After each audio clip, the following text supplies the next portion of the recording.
And this is the worst it's ever been. The drug epidemic is having a trickle-down effect on first responders. Washington County Sheriff's Office, Dispatcher Hall. It starts with dispatchers. Rick Woodyard, the director of Wood County's 911 center, says his department dispatches roughly 3 overdose calls a day. It's causing a stress of the resources. Next on the front lines are the paramedics. Larry Stevens is the ambulance service director at Camden Clark Medical Center. Throughout my career, we've seen drug problems off and on, but nothing like the current heroin and fentanyl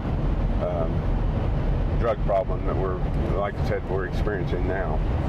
Once overdose victims are revived, Stevens says they tend to be combative. We've had folks hit, kicked, spit on, just numerous things, that we really shouldn't have to deal with. It's just not something that most people want to see. As the director of emergency services at Camden Clark, Susan Abdullah witnesses the aftermath of overdoses all the time. We've had a 2-year-old to a 70-year-old that have been affected. And so, we're human beings too, and we feel that pain that patient is feeling, and it affects everybody that comes into my emergency department. According to Abdullah, since 2014, the hospital has experienced about a 400% increase in drug overdoses coming into the emergency department. In 2014, you had one type of drug. We dealt with a lot of bath salts, and then you went to meth, and now you're at heroin.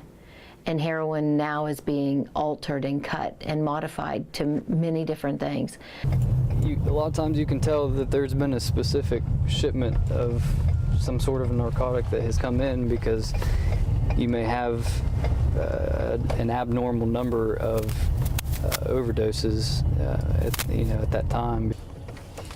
10-4, can I get her Patrolman bio, B.D. Elliott has worked for the Parkersburg Police for the last 4 years. As of May 8th, officers there have responded to more than 130 overdose calls, which has kept the department constantly on its toes. So we show up a lot of times for the safety of everybody on scene, and that includes that person who has overdosed.